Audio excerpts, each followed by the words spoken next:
Do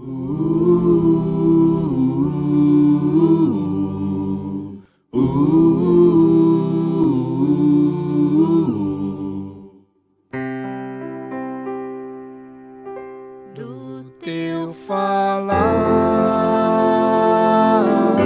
ó Salvador,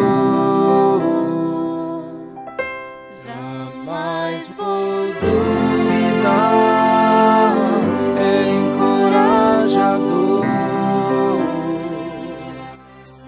Alimento Diário, série Cristo, o centro conector da obra de Deus. Título do volume 2, A Reconexão do Homem com Deus. Autor, Pedro Dong.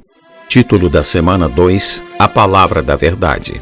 Sábado, ler com oração 2 Timóteo capítulo 2, versículo 2. O que de minha parte ouviste através de muitas testemunhas, isso mesmo transmite a homens fiéis e também idôneos para instruir a outros. A igreja é cheia de realidade e testemunho da verdade. A obra de Deus confirma a palavra profética, a palavra que vem de Deus. Ela promove transformação em nós e elimina de nós as coisas negativas colocadas por Satanás. Por isso o evangelho que Paulo pregava era a palavra da verdade, a qual produzia realidade na igreja. Seu ministério concedia-lhe forças para não desfalecer, pois ele rejeitava as coisas que por vergonhosas se ocultam, não andava com astúcia nem adulterava a palavra de Deus, 2 Coríntios 4, versículos 1 e 2. As portas do Hades são contra a fonte da palavra e seu canal. O apóstolo Paulo sentia a pressão da incompreensão por parte dos homens, até dos próprios irmãos, a competição dos falsos mestres que distraíam o povo de Deus da palavra profética. Mesmo assim, ele sabia que tinha o ministério do Evangelho da Verdade e por isso não desfalecia, pois seu ministério era muito forte e lhe dava respaldo. Os que pregam o Evangelho nas ruas, com "posso orar por você", abordam muitas pessoas, até mesmo celebridades. Alguns têm aversão à palavra do Evangelho. Orar pelas pessoas aumenta a pressão sobre nós. Como Paulo disse, a maioria dos irmãos, estimulados no Senhor por minhas algemas, ousam falar com mais desassombro a palavra de Deus. Filipenses capítulo 1, versículo 14. Por termos esse ministério, não desfalecemos nem somos intimidados por ameaças. Falamos como Pedro, quando foi proibido de pregar em nome de Jesus. Atos 5:29 diz, antes importa obedecer a Deus do que aos homens. Temos de continuar a pregar. Paulo nada fazia de vergonhoso, nem tinha intenção oculta de obter glória, fama ou vantagem, quer financeira ou de privilégio e poder. Era servo fiel do Senhor. O que importava era que a realidade de Deus enchesse os ouvintes, a palavra fosse proclamada e a igreja fosse preenchida até a plenitude de Deus para a volta do Senhor.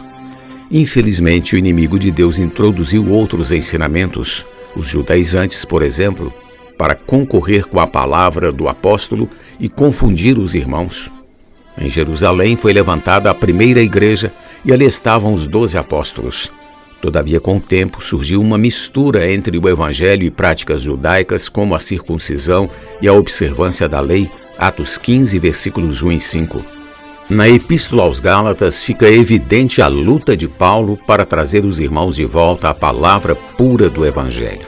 Os judaizantes minaram os irmãos a ponto de encararem Paulo como inimigo por dizer a verdade. Há pessoas que preferem ouvir mentiras, palavras agradáveis. Os judaizantes se esforçavam para agradar os gálatas, não com boas intenções, mas com o propósito de separá-los do apóstolo para obter o cuidado deles. Gálatas 4, versículos 16 e 17. Aos filipenses, Paulo afirmava que alguns, motivados por suas algemas, passaram a pregar com mais coragem e determinação a palavra de Deus.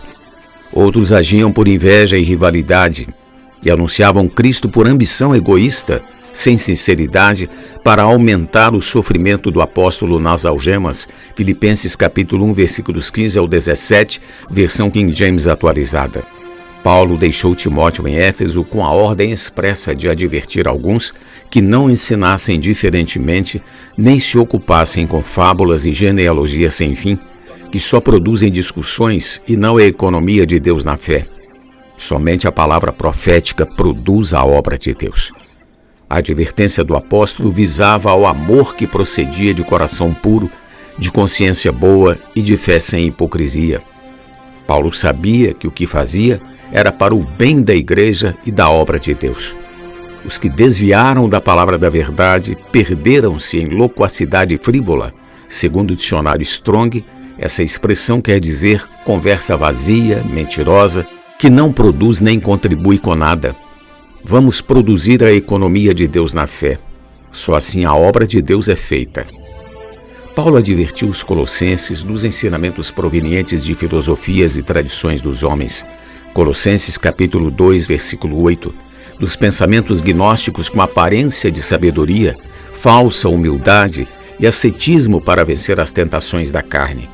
Tudo isso é engano de Satanás. A palavra profética nos dá segurança e nos livra de ser enganados.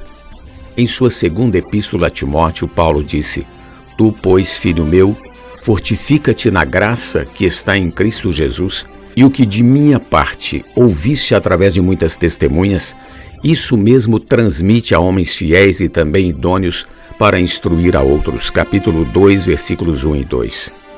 Hoje estamos reunindo muitos valentes de Davi, muitos jovens maduros para a realização da obra de Deus.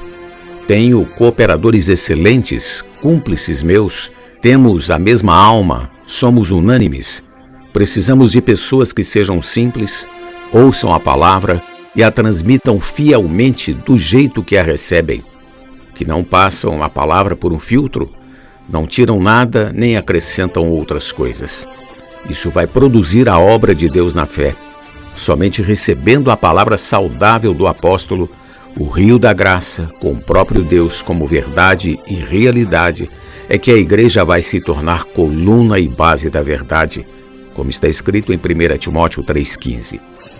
O universo foi invadido por mentiras, mas a igreja hoje sustenta o testemunho da palavra da verdade que nos enche da realidade.